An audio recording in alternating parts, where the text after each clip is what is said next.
I understand. The sips don't do shit. No, they really don't. They're just a little flavor saver. Don't look at my notes. I won't look at your notes. Don't look at mine. Okay. My handwritten note. I'm so jealous that you can drink beer, and that one looks really good. I'm so excited to be drinking beer and podcasting because I'm pretty sure the moment that we started this podcast, I was like basically pregnant, so I never was able to drink. Yeah. That's not true. I drove. That's why. That too. But there's a couple episodes where you got to drink. I did. I got slightly tipsy during a few of them there. And now it's my turn. But it was so fun. I know. I'm excited for that. That's my goal right now during this episode is to get slightly tipsy.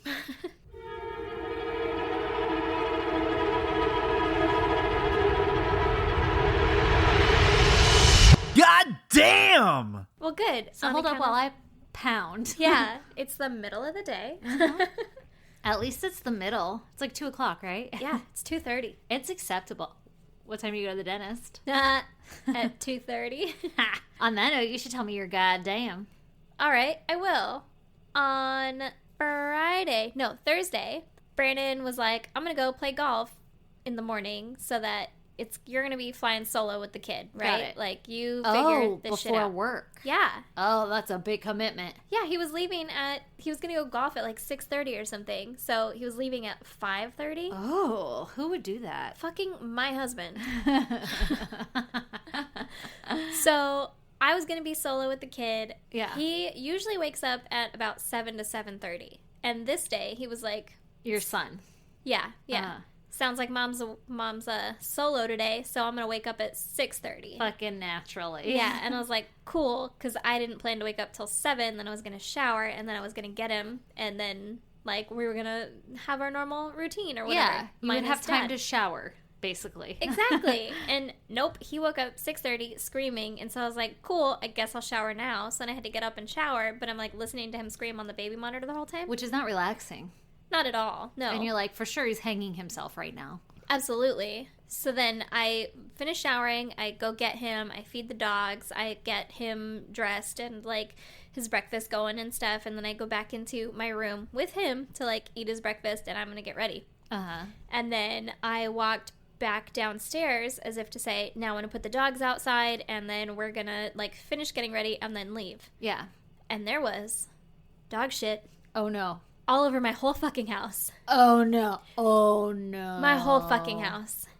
And it was like, I don't feel good dog shit. Oh, no. Oh, yeah. Oh, yeah. What happened? Hank was just like, I'm gonna shit here today, guys. I guess I don't feel good. Yeah, he didn't cry. He didn't come into the room to be like, hey, can you hurry this along? Yeah. I gotta go out. Nothing. He was just like, sucks to suck, Mom. Oh, no. You're gonna have to clean this up. So it wasn't like trampled in dog shit. It's like he just kept shitting because he didn't feel good? Yeah.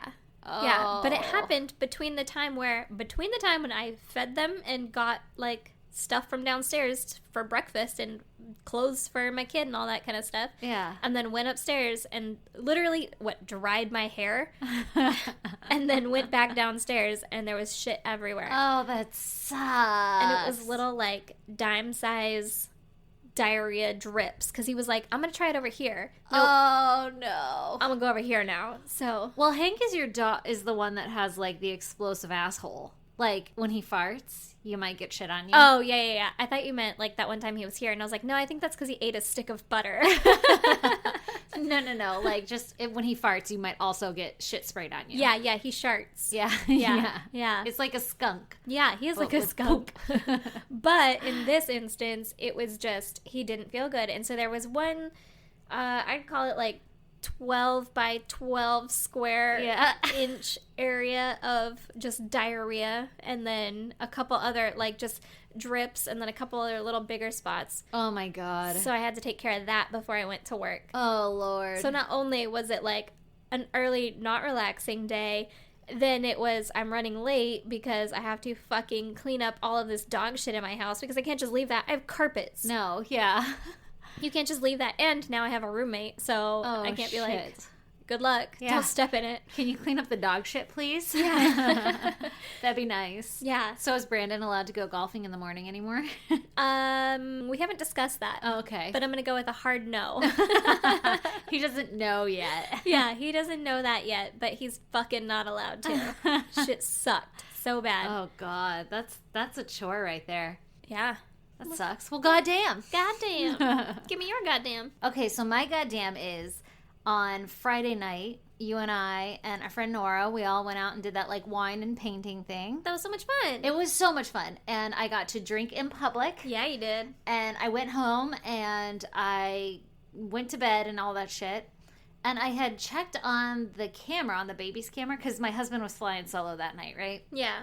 So he had both the kids. And I was like, let me check on the baby's camera to see what time they went to bed. Yeah. Because my husband was asleep. And I had seen, like, something went off at, like, 11. Like, he had gone to bed at 9, but the camera detected motion at 11. And it was my husband, like, looking around at the baby, right? Yeah. And so I was like, oh, good. He's, like, checking on him. Yeah. Because normally that's my job. Like, Lee sleeps through everything. And I'm the one who notices if the baby's fussing or whatever. Yeah.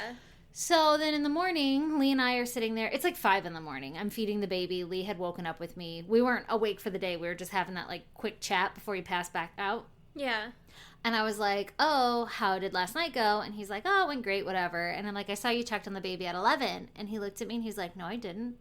And I was like, excuse me? yeah, you did. It's on the camera. And I, like, pulled it up, and you can see, like, a bright light flashes kind of in the camera or, like, in the room, and it, like, lights up the camera really fast. Yeah. And then you see somebody, like, kind of standing next to the baby and looking, and then walk away. It happens really fast. And Lee goes, I didn't Get the up. fuck out of here. I know. And then I started looking closer, and Lee's wearing a dark shirt, and the person in the camera is wearing a white shirt. No, it switches it. I know. On those cameras? I Okay. didn't know that at the time, though. Oh. So I was like, my fucking heart sank, and I was like, somebody's in the house. Because when I came home, the back door was unlocked. Oh, fuck that. And I was like, somebody's in the house. And then I'm like, okay, don't freak out, because who would be like fucking stalking the house with their phone lighting up the way for them to see where they're walking, Yeah. right? Like, this had to be Lee. And Lee's like, I didn't get up at all. And I was like, yeah, but you sleepwalk. And he's like, yeah, I guess, but I don't think that's me. I don't want to scare you, but I don't think that's me. Like, I don't think I did that. I don't want to scare you, but someone's in the house staring at your baby. Yeah, What you're is right. that? Well, because he hadn't seen the video. And so, Okay. like, I started playing it, and I was like, your shirt is dark. And then I'm like, can you get up over there and, like, walk next to the camera so I can see? Does it invert it? Because it's on, like, night vision. Yeah. And he was like, I mean, like, he wasn't getting out of bed. He wasn't biting. And I'm freaking out. Like, I'm trying not to let him know that I'm freaking out, but I'm freaking out right now because I'm totally fucking convinced that somebody's hiding in the closet listening to us breathe. Yeah, Like, the Scranton Stranglers in your house. yes. Oh, my God. I was so scared. And he was hovering over my baby. Ugh. And then I played the last clip of me picking the baby up out of the crib, and I had a blue shirt on, and it looked white in the camera, and I was like, oh, fucking thank fuck. Like, Yeah. I cannot believe my head went there so fast, and I was so convinced somebody was in the house. Even though I had all these other logical cues of, like, you know. No, it's okay. Yeah, who would have their phone lighting the way as they're breaking in, and also, why would they come look at my baby and then walk away? I was convinced somebody was in my fucking house, though. Yeah. For a solid 5 minutes. They were just looking around to make sure that your kid was still breathing. Yeah. Just doing you a favor. Thanks, stranger. Yeah. So there was, you know, a good portion of time on Saturday morning that I thought somebody was in the house ready to kill me. And my husband was like, shh, I'm trying to go back to sleep. And I was like, no. This is serious. Yeah, this isn't a fucking drill. We need to check all the closets. Yeah. Did you check under the bed? Because I'm pretty sure he's touching my feet right now. Yeah. What?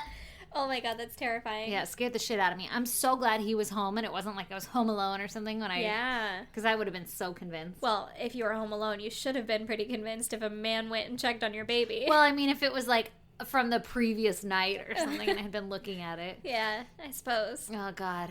Well, goddamn. Yeah. That's scary. Glad there's no one here. Yeah, me too. Or is there? Well, all right, Stacey, I think it's your turn. Tell me a murder story. Yes. Okay, so the story I have this week is actually a pretty popular one, and I'd like to admit that I didn't know it was a popular one because I have heard about the person who commits this crime has been all over the fucking news when it happened. Uh-huh. And I knew about the crime that was committed, but I knew about them separately.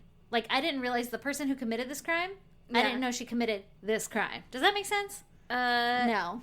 You knew that this person got in trouble for a thing, but you didn't know that it was this crime that you had also heard about? Yep, exactly. Okay. And this crime that I had heard about, I was like, holy fucking shit, that's crazy. Never put the two together. I am so excited because you told me a little sneak peek of just that recently, and it was like, is it the OJ case? Like, no, she has to know about that. I'm like, is it Casey Anthony? No, she has to know about that.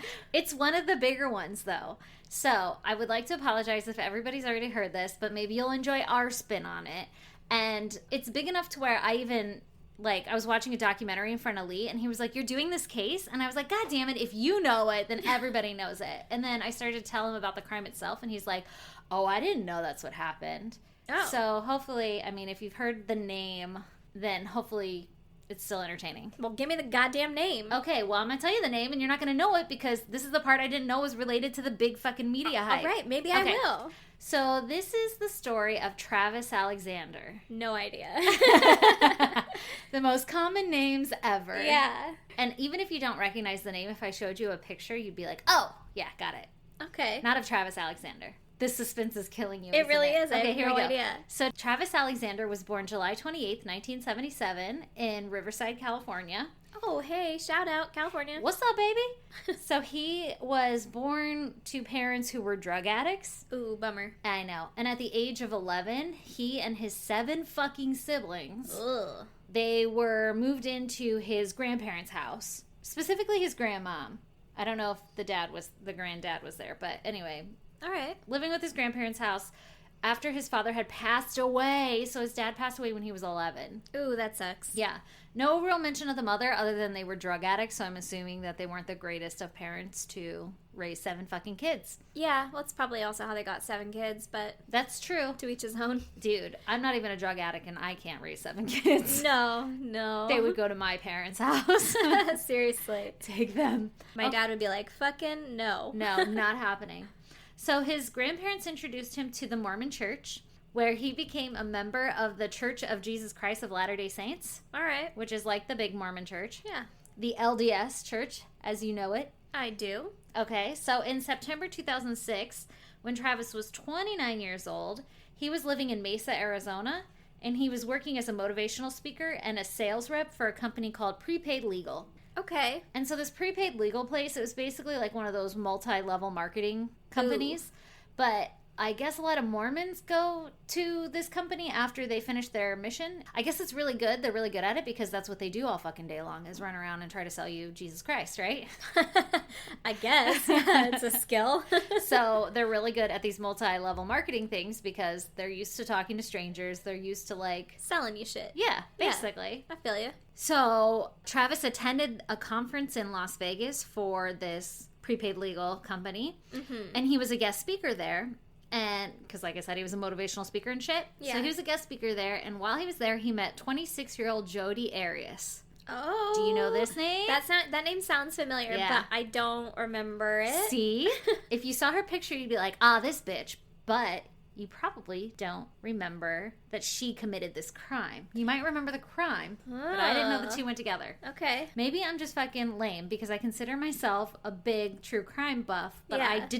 I swear, did not connect these two.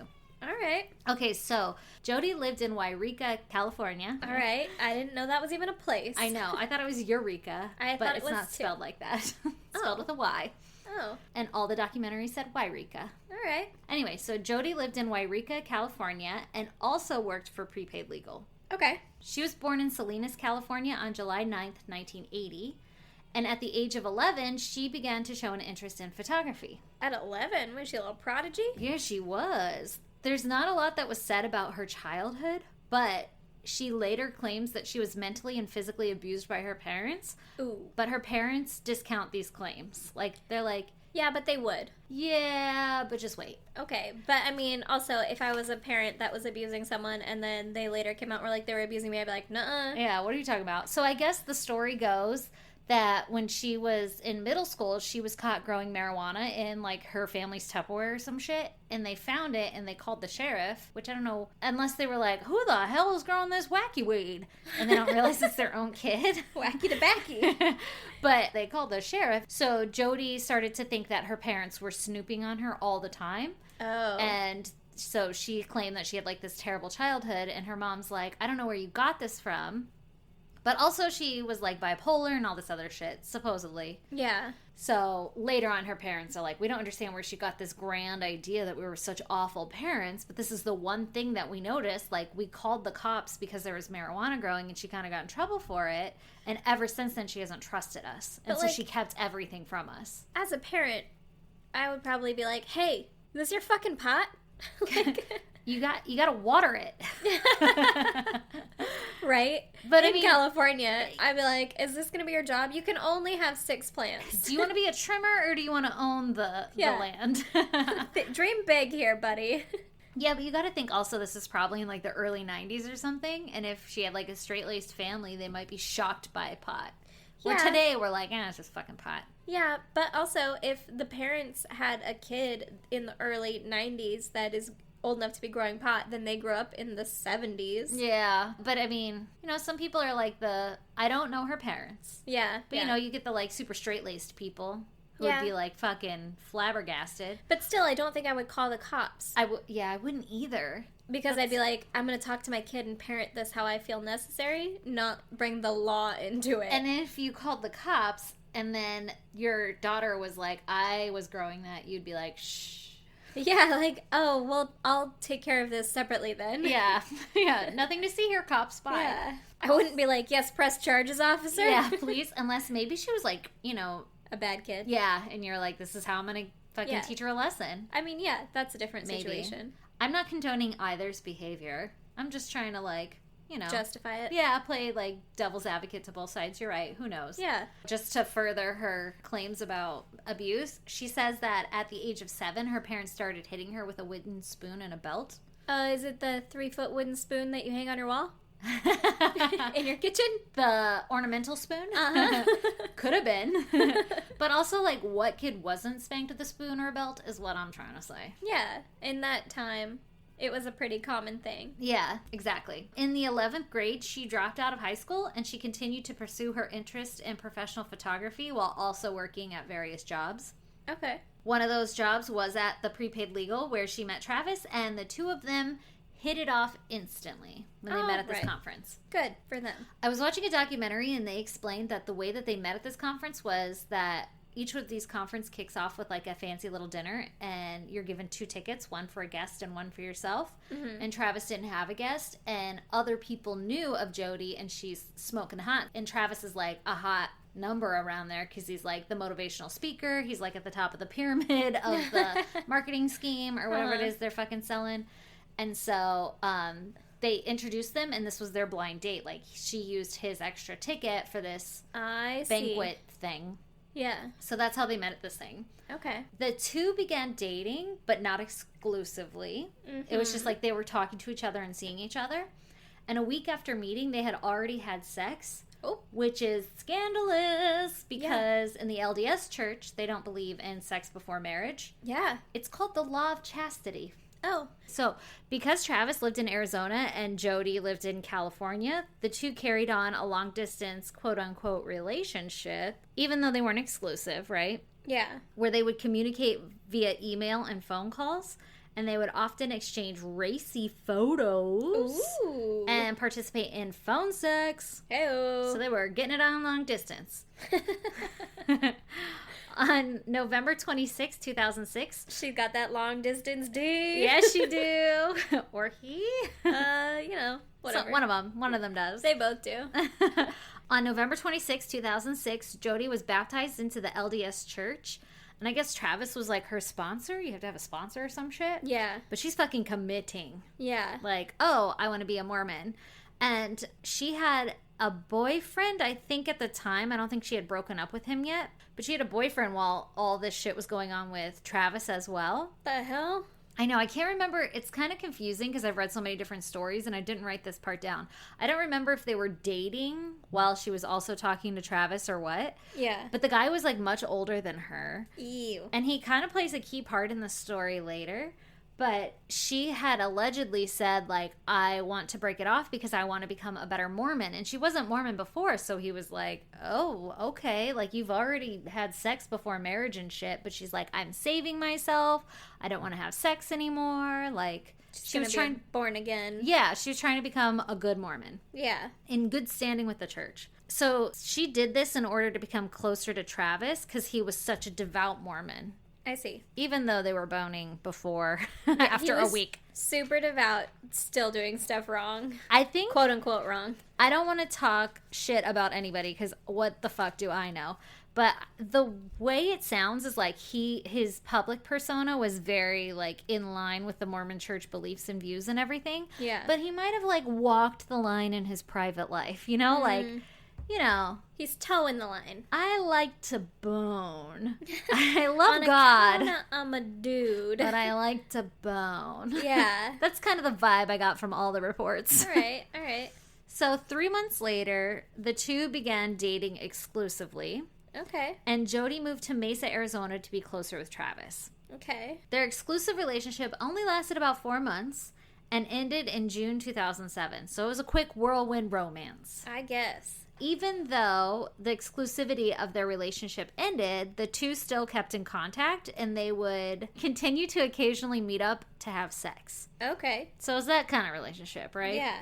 They're just little friends with benefits now. Yeah, a couple little friends with bennies. Yeah. So the way everybody explains her later, too, is that she was kind of seducing Travis. Like, he wanted to be this really good Mormon and didn't want to always bone or meet up. And she was, like, all about him chasing him down and seducing him into breaking his faith. Yeah, I could see it being, like, fun, too, to try and convince someone to do something they're not supposed to do. Yeah, maybe. See, the way when I was watching all these documentaries, I'm like, sure. Like, it's easy to say that because of the end of the story. Oh, yeah. But, like, come on. He had a choice, too. Yeah, for sure. But maybe he liked it. Who knows? Yeah. After the relationship ended, Travis started dating other women, and this made Jodi very jealous. All right. And Travis's friends say that he began to complain that Jodi was fucking stalking him. That's not good.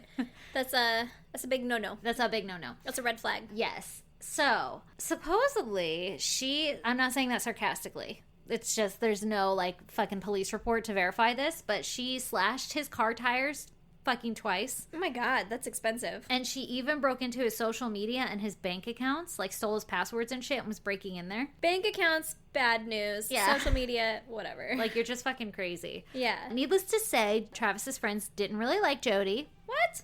And on one occasion... She seems like a solid gal. Yeah, right?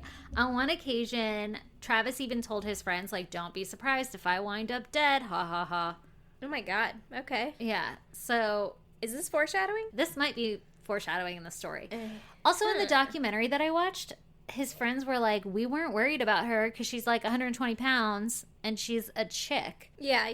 Like, oh yeah, she'll kill you someday, ha ha ha, but also like, no she won't because you can fight her off. Yeah, exactly. Like, you're a grown-ass man, you can fight her off. Yeah, and that's here's just the thing though, lady, no matter whatever her size is, with a weapon is still going to be a threat to a full-grown dude. I was just going to say, that's like the double standard, right? Yeah. Like, no one takes you seriously. And I'm sure Travis wasn't like, oh my God, you guys, I'm really scared. It was just like, fuck, man. Can you believe she did this? You know, and everybody's like, whatever. Like, what a bitch. But also, she apparently owned a knife because she slashed some tires. So, right? Like, if I came at you with a knife, you'd be scared still. If you slash my tires as my bestie, I'd be like, think this is where we draw the line. I'm going to stop hanging out with you for a while. First of all. See if you could tone it down a notch. That's a solid $600. Yeah, bitch. Yeah. We could have bought new podcast mics. Yeah, what's up with that? Why'd you have to go crazy back there? Also, in the documentary that I was watching, one of the friends said that on one account that Jodi had broken into his house through the fucking dog door. Oh my God. And just slept on his couch. Oh, okay. Like, that's next level shit right there. Yeah. That's not safe. No, and that's spooky as shit. Yeah. Like, close your dog doors, people. Yeah, so people were speculating, again, I don't know if she confirms this account or whatever, but people were speculating that she would come in, like, show up at his house and, like, seduce him to bone. Just show up on his couch and then, like, be naked and sleeping there. Like, I came in through the dog door. That would get me, I'll tell you what. Yeah, that's That's the way the story goes. He's like, that is commitment. yeah, you know what? You deserve the D. I'm going to give you a bone for climbing through that dog You've door. earned it.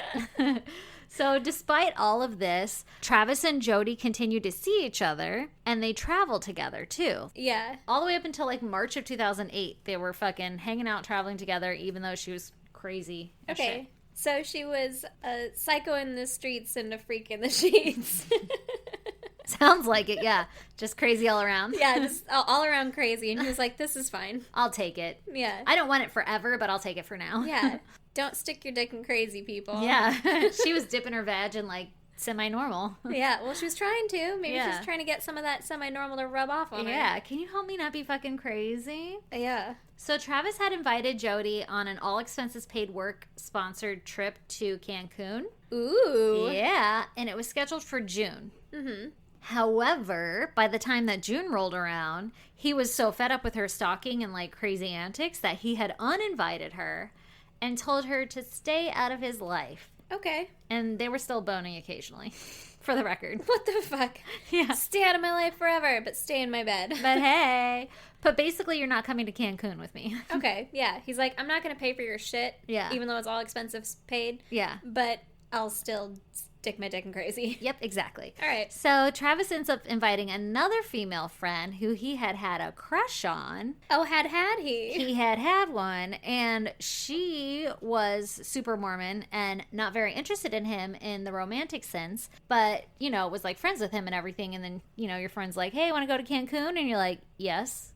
Yeah, always. Yeah. Answer's always yes. I don't care that you want to bone me. Yeah. I'm ready. I mean, that might make it awkward. But Yeah, I'll just say no. Yeah, yeah. And you're a respectable Mormon man, so you won't do anything. Yeah. Also, if I say no, there's a, like, you could be like, Jesus said we shouldn't. Yeah, see? Yeah. But still, she wasn't going to date him or anything, too, so there's that. Yeah. So when the time came to go to Cancun, Travis was nowhere to be found. Uh-oh. And so this chick was like, what the fuck's going on? Like, we're about to go on a trip and I haven't heard from you.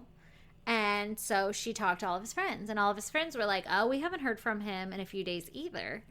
And so she was like, well, we were supposed to go today and I haven't heard from him. I'm going to go fucking check on him. Wait, they were supposed to go today. Don't you normally leave for Cancun in like the morning? Or Yeah. anywhere? Maybe it was I like the day before or something. It was pretty fucking close to their travel plans. Yeah. And so she was like, okay, super red flag enough for me to like go check on him. I feel like the night before I would have been like, yo, are we Dude. still on? Like a week before I would have been. Yeah. Yeah. I guess I don't know the timeline because I didn't write the dates that they were supposed to leave, but it's like, you know, Yeah. they made it sound like the day came that they were supposed to leave and he was nowhere to be found. Yeah. And she's like, I mean, I would still like to go. Can I have the ticket? do you think it's in his apartment? I'll just go in through the dog door. Let me just grab it. Yeah. I mean, it's all expenses paid. Yeah, I'm going. Can't just like miss it. Yeah. So she goes to his house because she tries calling him a bunch. He doesn't answer. All of his friends haven't heard from him. And so she's like, I'm going to fucking pound on his door. Yeah. Gets to his house, pounds on the door, no one answers. And so she starts poking around and she looks in the window and she sees Travis's dog. Uh-oh. But there's no Travis. So she calls her friends and she's like, hey, can you come over here? Because I'm worried about Travis. I don't know what to do. He's not answering the door. He's not answering his phone calls. Like, come help me fucking break into this place or some shit, right? Like, Yeah. maybe you can pound on the door more. I think something's wrong. You know Somebody who come else meet with me. Might have the tools to solve that? Who? The cops. Maybe. Who are you going to call? 911. But these people get fucking detective mode, all right? All right. So they call a friend of Travis, and this friend happens to know the code to Travis's garage. Okay. And so they punch in that little code, and they enter the house through the garage. When they walk into his house, they notice a foul smell. Oh, no. And they suspect that it's like the dog or something, right? Like, okay, the dog's been left unattended for a couple of days, so maybe it's just been like shitting all over the place or something. Yeah, but that would worry me, too. Yeah, both of them would worry me. So they go upstairs to Travis's bedroom, and they find that the door's locked. Uh-oh. And they're like, what the fuck? And then they notice that the room down the hall is where Travis had a roommate, and the door was shut, and somebody was in there. So they knock on the door, and his roommate answers the door. What the fuck? And he's all confused, like, why the fuck are there people in my house? Like, how the hell did you guys get in here? There's 3 people standing in his hallway, right?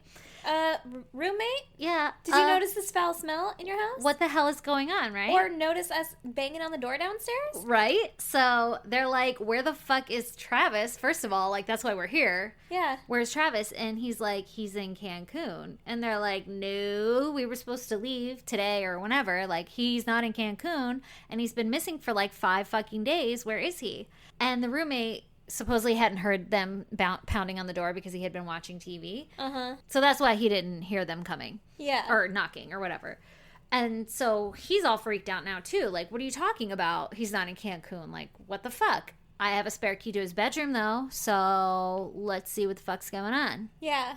So they unlock Hold the fuck on, though. I know. Yeah. He didn't Let's hear it. He didn't smell this foul smell that they smelled? Did he never leave his house? Like, you know, when you get sick and then you go outside for the first time in like 5 days and you're like, is that pine? I smell the trees. Yeah. Okay, so I mentioned this later, but I'll mention it now since you're so hung up on it. They were questioned about that, like, how the fuck did you not notice the foul smell? And he's like, we're bachelors. The house smells sometimes. People leave fucking shit in their rooms and it stinks, or they leave dishes in the sink and it stinks. It's not uncommon. I didn't really notice anything. Okay, I can only imagine it smelled like death, but... Well, you might be heading in the right direction, according to this podcast. Yeah, that's what I'm thinking. So his roomie unlocks the door. Okay. And when he opens the door, he's hit with the stench of decay really bad. And he was like, he must have left his Mickey D's in here. Yeah, who the fuck didn't take the trash out? Yeah. Who cooked chicken and didn't take the trimmings out?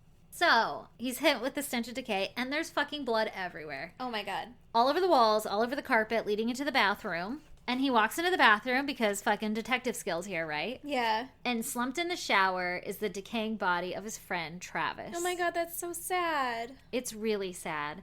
Travis's body had begun to mummify, and because of this, it was hard to tell how long ago he had been murdered, but it was clear that he was fucking murdered because there was blood everywhere. Yeah. His friends call 911, and investigators arrive on the scene, and they find that the whole house is, like, immaculate, like, nothing is out of place, and there's no sign of forced entry or anything. Okay. And in Travis's bedroom, the sheets had been pulled off the bed, and there were, like, pools of blood everywhere, and even a bloody handprint was left on the wall. Oh my god. So this is where shit went down, was in his bedroom. Yeah. They found his body, and it had been removed for an autopsy to determine, like, how and when he had died.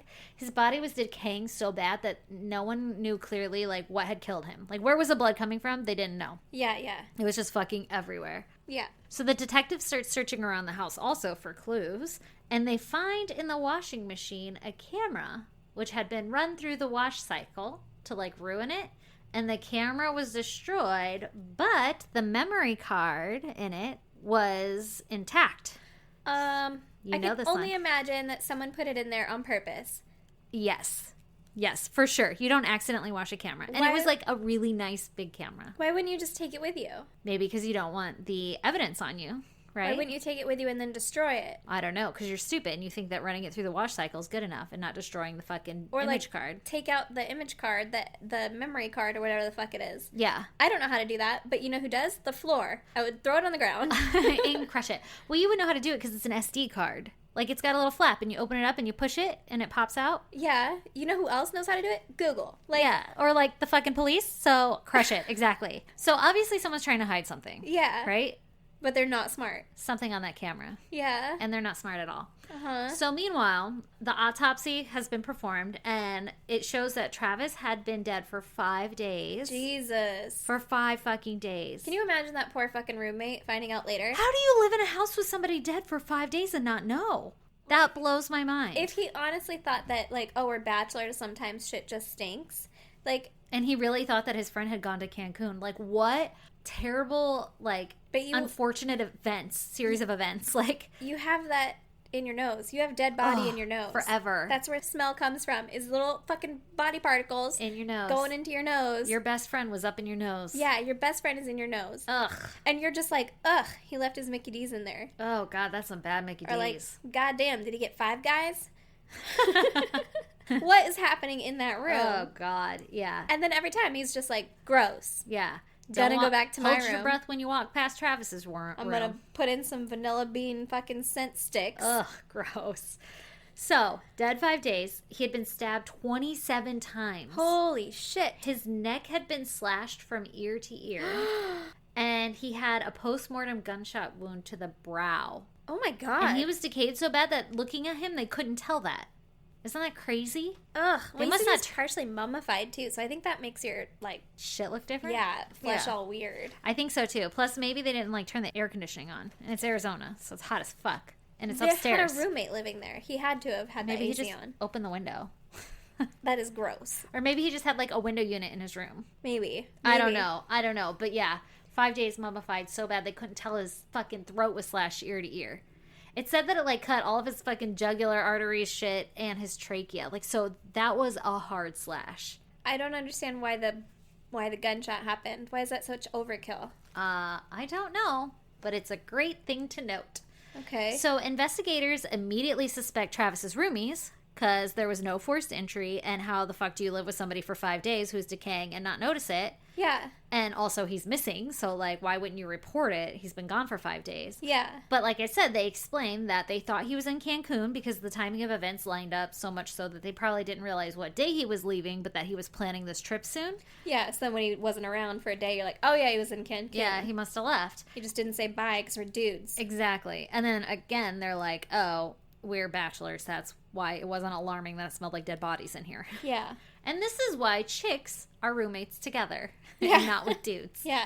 Anyway, so when they asked the roomies, like, who would want to do harm to Travis, the roomie, and then all of his friends immediately were like, oh, his ex, Jodi, would for sure do harm. Like, she was stalking the fuck out of him. Yeah. You should question her.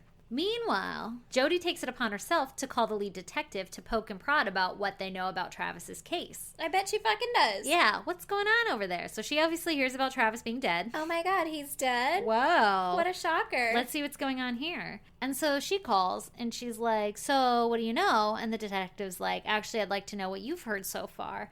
And she's like, well, I just know that he's been killed and that there was a lot of blood. Like, she says some random shit, right? Yeah. And she's like, do you know how he was killed? Like, was he shot or what? And the detective's like, we're still determining that because he's not going to give you anything. Like, you're never going to call a detective and actually get answers if you're not. If you're a suspect, Yeah. especially. Yeah. Yeah, exactly. So she's like, I just want to let you know that I'm here to help in any way. Let me know if I can help, right? Oh, thanks a lot. So the detectives are like, cool, awesome, thanks, later. Yeah. Right? And they start collecting DNA samples from friends, all the suspects and shit like that. Like the roommates and everything, because they have this second DNA at the scene. Yeah. They questioned Jodi about when she had seen Travis last, and she's like, oh, it was in April. That's the last time I saw him. But the last time I spoke with him was on the phone the Monday before he died. And this was to let him know that I was going on a road trip from California, Northern California, to Salt Lake City, Utah. Okay. And supposedly she was going to Utah to meet up with another love interest of hers, Ooh. who also worked at Prepaid Legal. Jeez. These people get around. But when she called to talk to Travis, it wasn't like she was telling him, like, hey, I'm going to go see another love interest. She was just saying, like, hey, I'm going to be on this road trip for this work event. But really, she was going there to meet another guy. Yeah. So she arrives at this guy's house at 11 a.m. on June 5th, which is the day after Travis's death. Okay. And when the police spoke with the man that she had met up with, he mentioned, like, yeah, she did arrive at this time, whatever, like, lined up the story, but that it was weird because she had dyed her hair from blonde to brunette.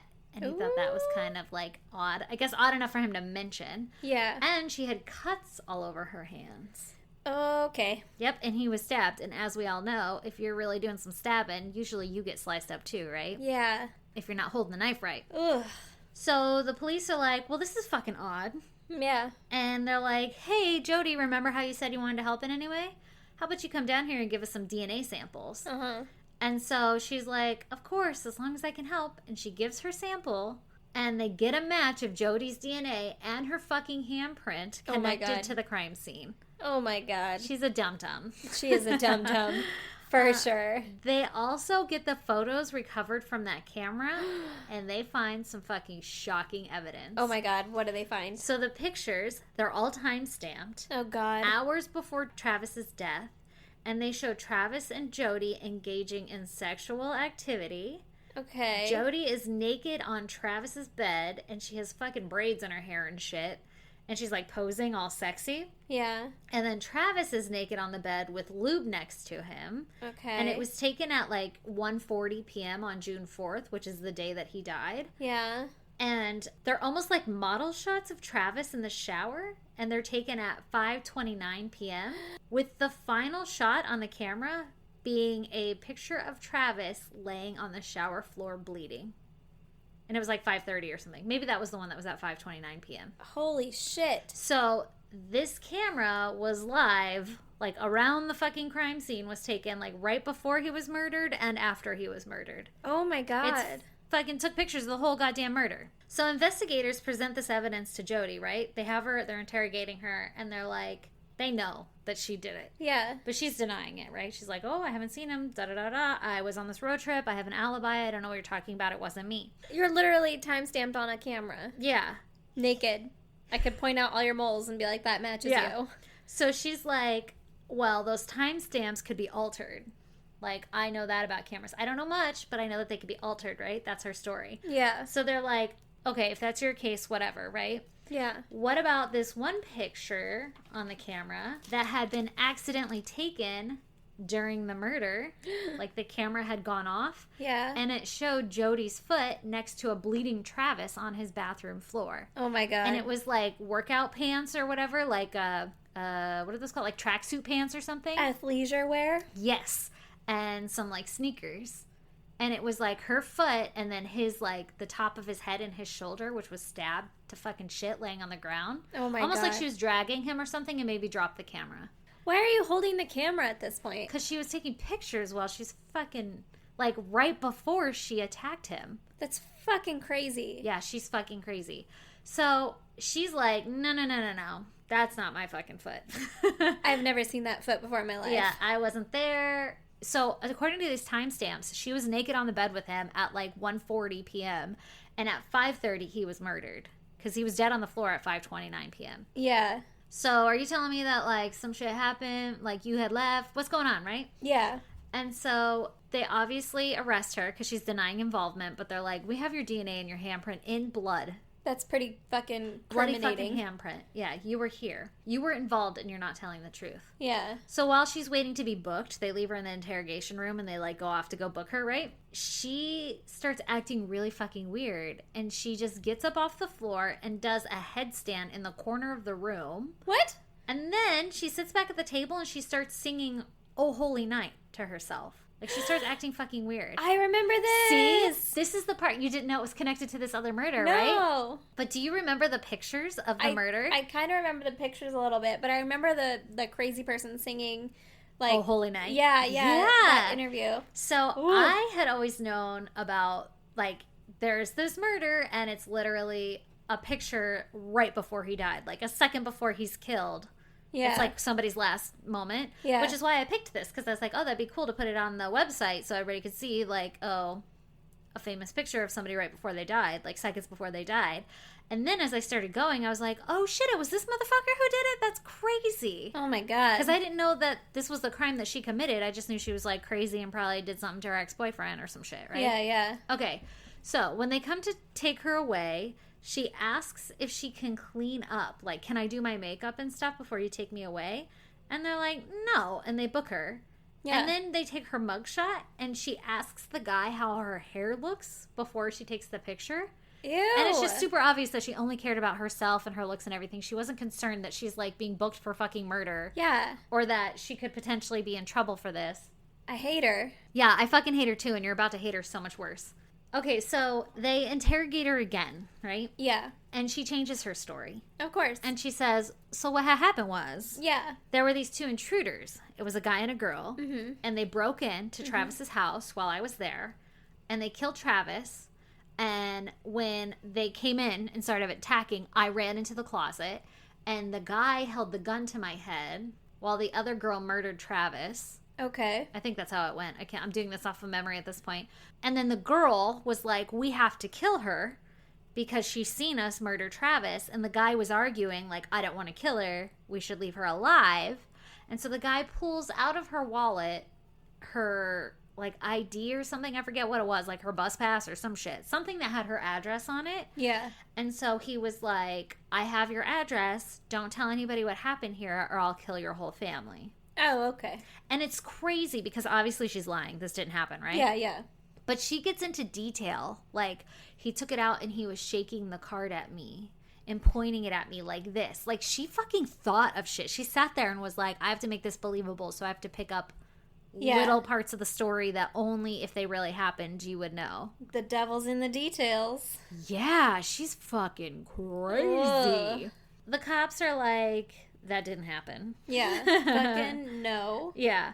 They brought her to trial, obviously, because they're like, we have enough evidence that we're going to take you to trial, whether you're going to admit that you did this shit or not. Like, we have all the fucking evidence that puts you there. Yeah. And at some point in the trial, because she gets a defense, like a court-appointed defense attorney, and her attorney is being interviewed on this documentary that I was watching, and he was trying to politely say, like, it was a fucking nightmare to represent her. I bet. Her story changed all the time. She would call all the time and ask for stupid requests, like, can you go feed my cat? Like, she was crazy. Oh my God. Yeah.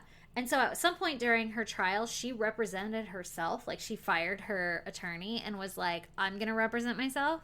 And then everybody's like, this is a really bad idea. And she's like, I'm going to do it. And then eventually, after, I forget how many days she was her own representative, she eventually asked for a lawyer again because she's like, this is really fucking hard. I didn't know I'd have to read. Yeah, this is a little over my head. Yeah.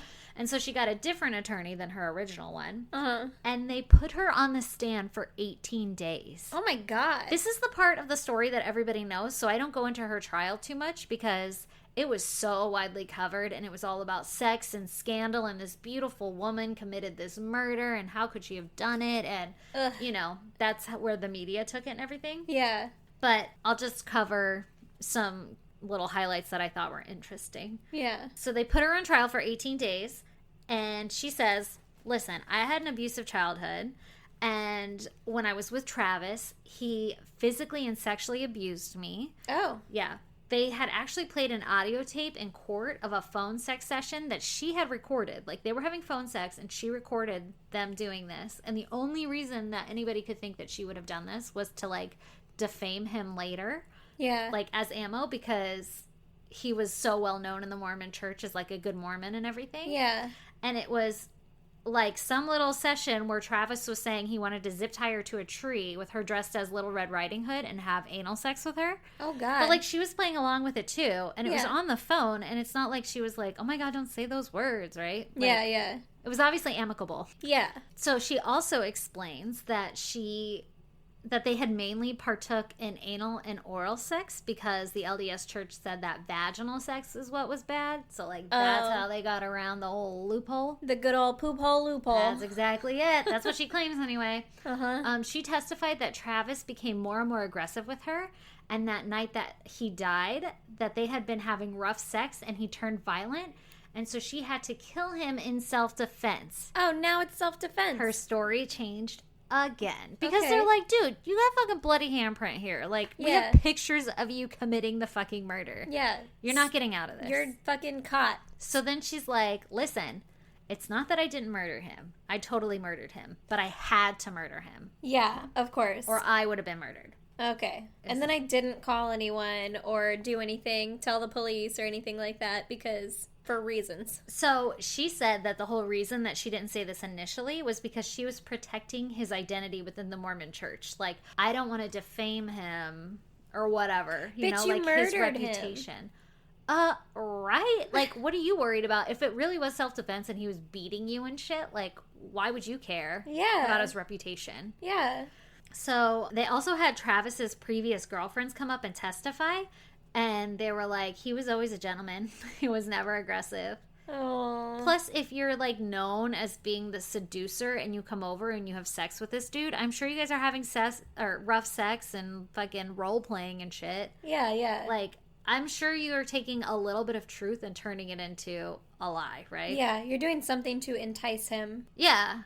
And then I'm sure that they had rough sex, but I'm also sure he didn't become so violent that you had to murder him. But it was probably also consensual rough sex. Exactly. Yes. Yeah. Because you can tell by, like, the little phone call thing that they were into some shit, like some kinky shit, right? Yeah. So like I said earlier, she was on the stand for 18 days, right? Mm-hmm. And her story kept changing. Like, even though she was, like, this beautiful girl and she seemed really quiet and mousy and smart when they got her up on the stand, like, they did the whole, like, you know, make her look innocent and that she really was defending herself. But because she had changed her story so many times and each story was so outlandish that she really did herself a disservice and she became like not credible in anything that she was saying to the jury. Yeah. So like you're playing the jury when you have a jury trial. Yeah. But she just did not do herself any favors. And it's unusual for anyone to even be on the stand at all in a murder trial. If you're convicted of murder or being convicted of murder, they're like, don't let him talk. Yeah. The lawyers usually don't allow you. Yeah. So because of all of this, she was found guilty of first-degree murder, and she ends up getting life without parole.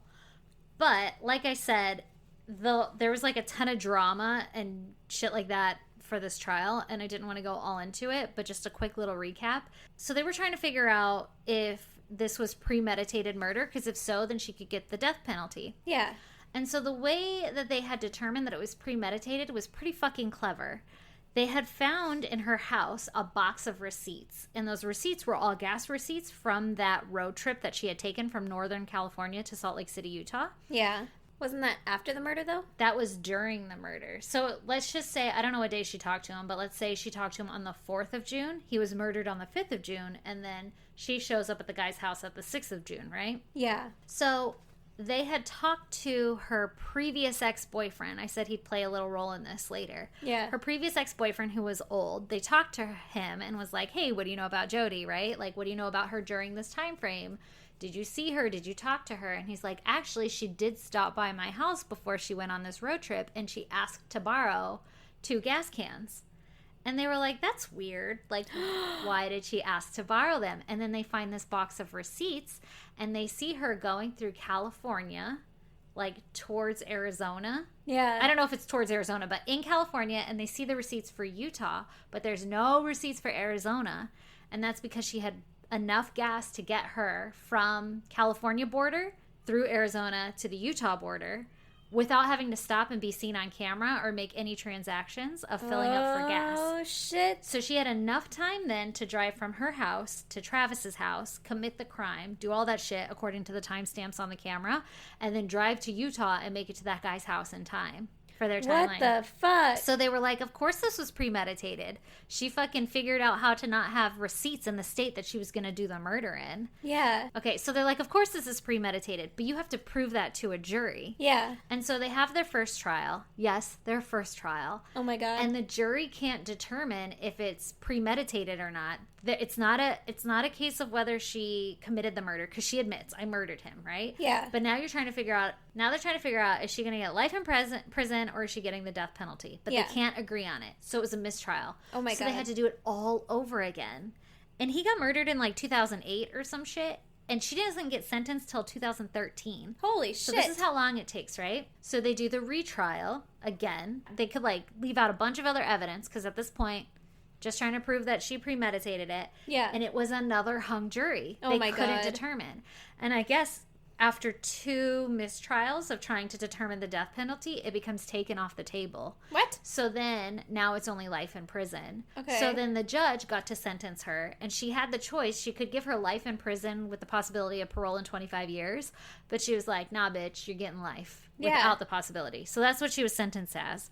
Holy shit. Also, I should mention, because you had asked earlier, what's the point of the fucking postmortem gunshot wound to the head or whatever? Oh, yeah. So when she says, like, I killed him, I don't know where she got the knife from or whatever, but she stabs him with the knife a bunch. Yeah. Fucking slits his throat ear to ear and then shoots him in the head later. I don't know if she thought he was still alive or what. Yeah. And I can't remember what her claim was, because obviously it wasn't the true story. Yeah. There might have been like parts of truth in it, but it wasn't interesting enough that I can recall what her accounts were. But when she says, like, this is self-defense, he was attacking me, like, holy fucking shit. Self-defense, you don't need to stab 27 times. No. You don't slice someone's throat ear to ear. No. And Like, so maybe one viciously stab, and then they would get off you, and you'd be like, run away. I'm gonna go now. Yeah. And then the gunshot wound. It was just clear that it was all like a heat of passion and Overkill. Not... Yes, exactly. Yeah. So clearly she's fucking guilty. Yeah. And now she's in prison for life. Oh. Oh, also, she had asked for the death penalty. Like, she's like, death would be the ultimate release and the ultimate freedom. Ew. Yeah. And then eventually she goes in front of the jury and she pleads for her life, not for herself, but for her family, because they've suffered enough. I hate her. If you watch any of her interviews and shit, you hate her. Yeah. You hate her. But she's really pretty. But she knows what she's doing. I want to Google her now. Yeah. 'Cause I don't remember what she looks like. I remember her account. She says, oh, we were taking pictures in the shower, or like he was showering and I was taking sexy pictures of him and I accidentally dropped his camera and he got mad and he body slammed me. And that's when she like had to defend herself. Oh my God. Yeah. But you can see, and I'll link this on our website. I'll link it so you can choose to click it, but it shows like all the pictures that were admitted in court for this trial, and there's a lot of post-mortem pictures of him. Oh God. And then also it's all the pictures on the camera before and after his death. Yeah. So that's what I remember from the case, is that one picture of him in the shower looking at her like like what the fuck are you doing? And then she's killing him is what she's doing. Oh my God, that's so scary. Isn't that crazy? So that was like a long-winded story for a case that a lot of people know, but hopefully you don't know. I what didn't happened. know most of it, so. Yeah, I didn't either. Like, I recognized her face, but... Yeah. Okay, Erin, give me your murder story. I will. Okay. So, my story is a little bit different this time. Okay. Okay? I like them when they're like that. Yeah. So, this is about Edward Wayne Edwards. Edward Edwards? That's Yes. stupid. This two first name having motherfucker. Yes. He was born on June 14th in 1933 in Akron, Ohio. Oh, okay. Okay? So, as if naming your child Edward Edwards wasn't bad enough. Cruel. Yeah. Another sure way to make sure that you raise a serial killer Uh-huh. is to kill yourself in front of your child. Oh my gosh. He witnessed his mom kill herself. How? With like a gun? It didn't say, Oh, it's fucked up. but Doesn't really matter how. doesn't really matter how because she did and he saw it. Oh, So, god damn. Edward Edwards watched his mom kill herself. That is That'll a fucking concoction for a serial killer. that'll fuck you up. Yeah. Yeah. He was subsequently sent to live in different orphanages for some time.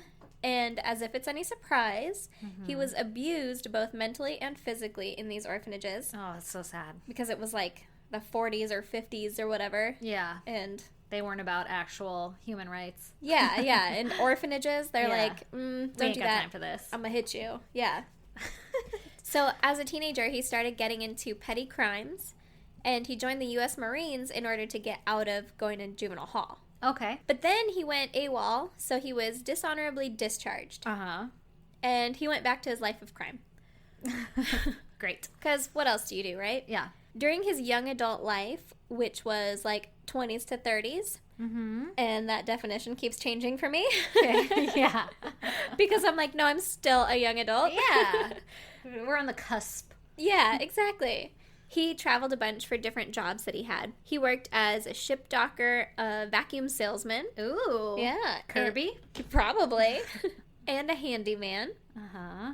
But he mostly lived in Louisville, Kentucky. Louisville. Louisville. Okay. In April 1952, he was sentenced to a federal reformatory in Ohio. Oh, shit. Yeah. For impersonating a Marine. That's not good. No. And taking a stolen car across state lines. Well, I wonder how he was impersonating a Marine. Just dressed up like him? Like, what's up, I'm a Marine? Yeah, probably. Was he trying to get in on a Marine base? I assume he still had his uniform and was like, I'm a Marine.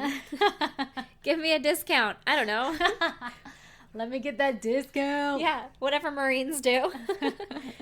So then by 1955, he was back in jail in Akron, Ohio for burglary. Jesus. But don't worry, he escaped. Oh, good. Yeah. He escaped jail. Yeah. He pushed past a guard to get out because apparently that's all it took. And he got out? Yeah. He really escaped? Yeah, and they were like, deuces, I guess. Aw, man. Yeah. There goes Edward. Edward Edwards. Damn it, Edward.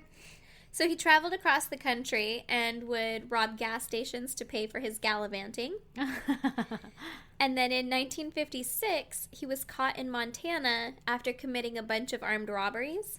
See, if you're gonna, like, break out of jail, you better lay low. Right? Yeah. Like, maybe don't draw attention to yourself. Yeah, just sell fucking blood oranges on the freeway. Exactly. Freeway. Yeah, or flowers. Be the flower guy. Yeah. He was released in 1959, but taken to Portland to stand trial for 2 armed robberies from 1956. Okay. And then he was sentenced to 5 years of probation. Okay. So, Leading the honest life. exactly. In 1960, he was arrested for, quote, turning in a false fire alarm. What? I don't know if that just means, like, he pulled a fire alarm. I feel like he's like turning in a Nerf gun and they're like, you know what? Yeah, we're fucking done with you. Yeah, And fucking your antics. this guy. But don't worry, Okay. because he broke out of jail again. Oh my god. Yeah. These jails are not very secure. No. Or apparently it was just really fucking easy in the 60s. Maybe that too. So apparently he never wore a disguise because he wanted to be famous. Oh god, this guy. Yeah, exactly. And he got his wish and was put on the FBI's 10 most wanted list.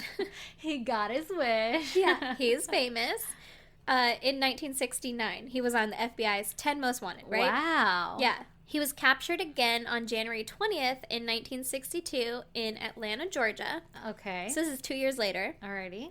And he was imprisoned in Kansas. He was actually paroled in 1967. He was supposedly reformed because of an overachieving prison guard who had, like, taken an interest in him and was like, hey, I'm gonna man, fix him. yeah, turn your life around, right? Okay. And so he did. He turned his life completely around. In how long of a time frame? 2 years. Okay. He got married and he became a motivational speaker talking about his reform from his life of crime. I've been saved. Yeah, exactly. All right. He went on some TV shows and he wrote a Wow. book in 1972. Oh shit. Like the guy's doing really good now, yeah. right? Okay. But See, the thing is. then by 1982, he was back to his life of crime. Uh-huh. And he was put back in prison in Pennsylvania for 2 years for arson. Oh shit. Shit's getting a little more real. Yeah. Then in July of 2009, Edward was arrested again, this time because his DNA connected him to a double homicide. Oh. Is this one of those, like, later on DNA busted your ass? Oh, yeah. Oh, yeah. Okay. So in August of 1980, in Wisconsin, Tim Hack and Kelly Drew were last seen at a wedding reception at about 11 p.m. Oh no, not after a wedding. Yeah. Okay. Tim's dad reported them missing on August 10th. So then Tim's dad found Tim's car in the parking lot of the hall where the wedding reception was held, Okay. and Tim's wallet was still inside. Ooh, not a So good he- look. Yeah, he's like, something's fucking wrong. Yeah.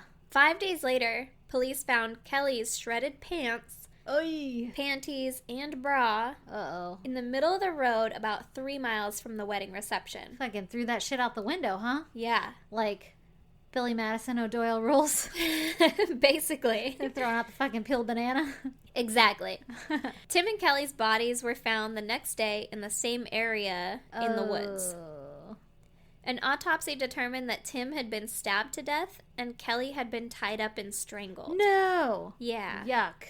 They didn't mention rape, Okay. but the DNA they found to connect Edward was semen on her pants. Okay, so she was raped. Probably. Yeah.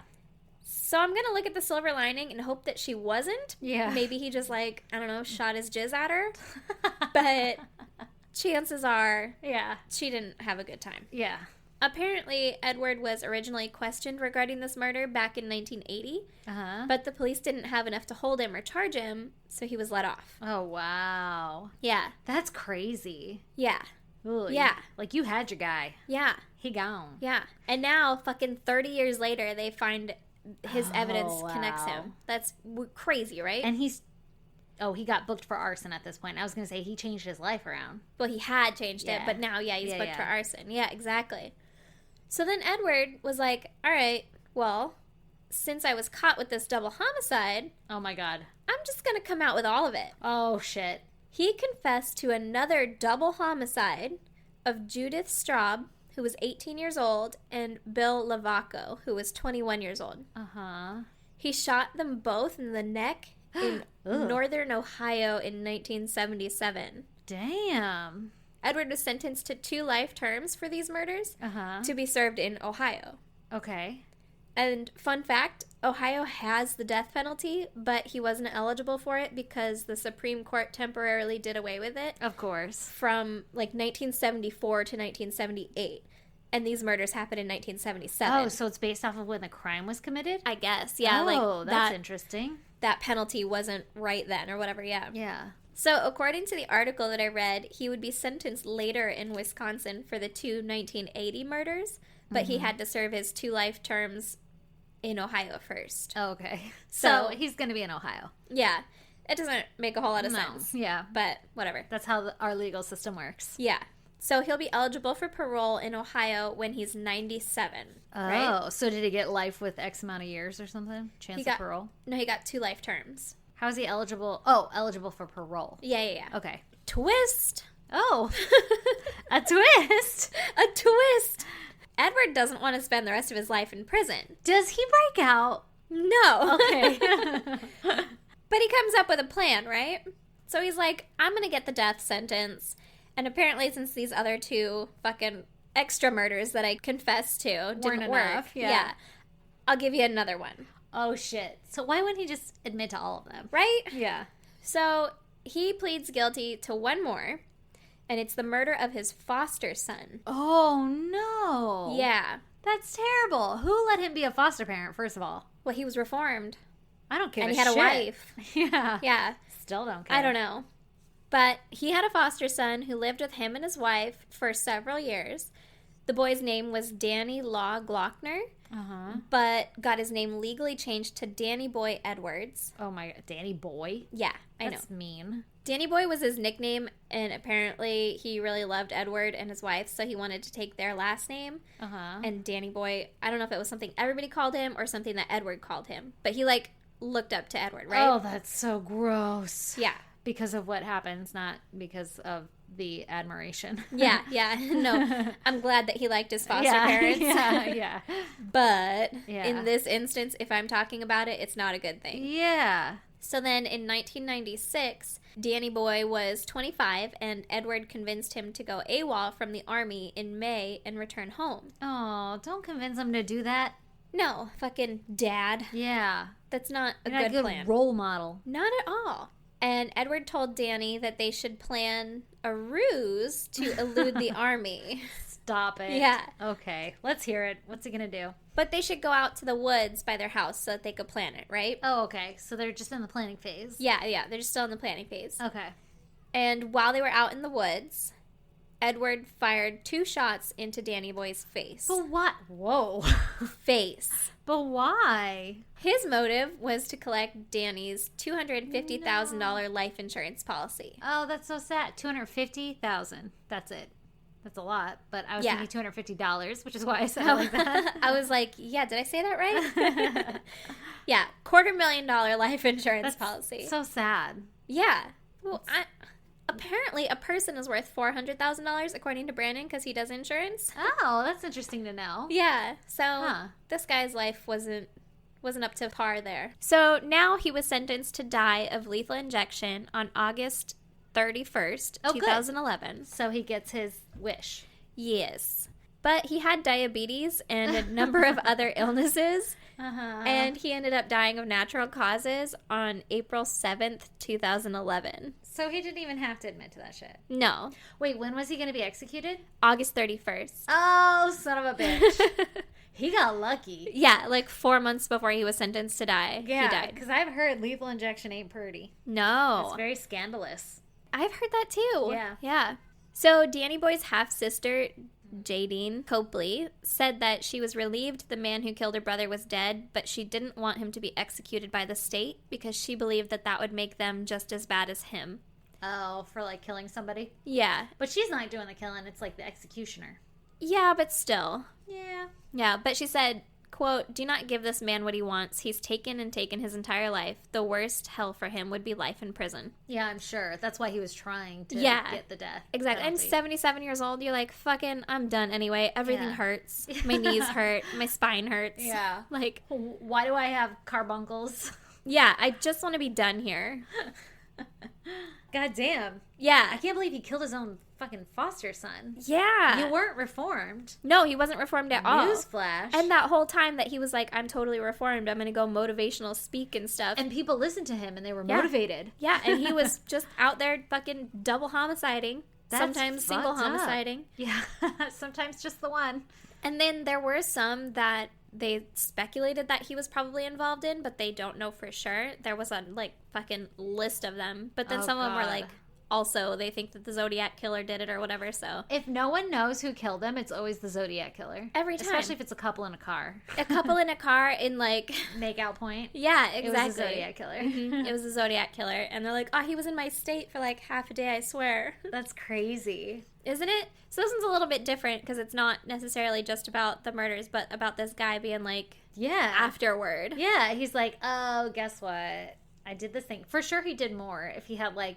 He was, like, holding him in his back pocket to use him, like, fucking cards. Like, if this one doesn't work to get me the death penalty, then I'll just pull out this one. Did they ever find the little boy's remains? Well, the 25-year-old's remains? Yeah.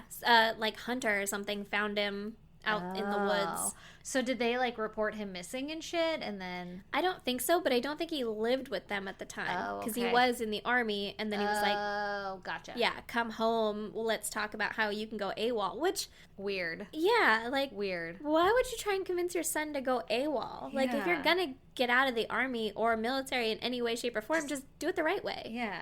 Be like, I don't fucking want to be here. Maybe because he's like, I went AWOL. Yeah, that's how well it worked for me. Yeah, I got dishonorably discharged, and then I led a life of crime. Got none of my benefits. Yeah, I got none of my benefits. Like, that's why I had to impersonate a Marine. Exactly. You know, you wouldn't have to impersonate one if you just were one. God damn, that's crazy. Yeah. Well, shit. Well, shit. Okay, so shout out to our Patreon listeners, Brianne. What's up, Brianne? Katie. Ooh, hey, girl. Jeffrey. What's up? Jennifer. Oh, thanks.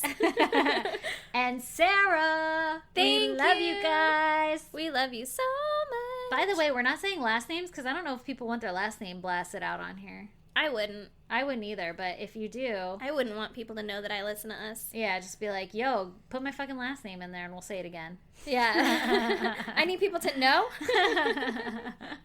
that it was me. Yeah. Oh, and we have a goddamn also. Oh, shit. Okay, so this one is from another diehard listener, Brandy. Hey, girl. And it's her son. I said goddamn. I think the best thing about these is, like, everybody's accents. I know. I wish I had an accent.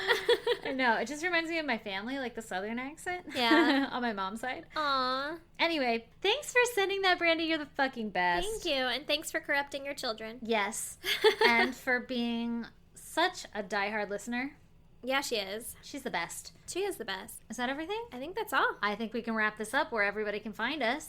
Yeah, which is going to be at isgdpodcast.com because I want that link to those fucking pictures. Yeah.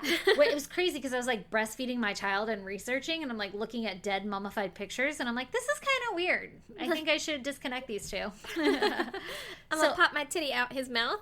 Yeah, so I'll post the link to that.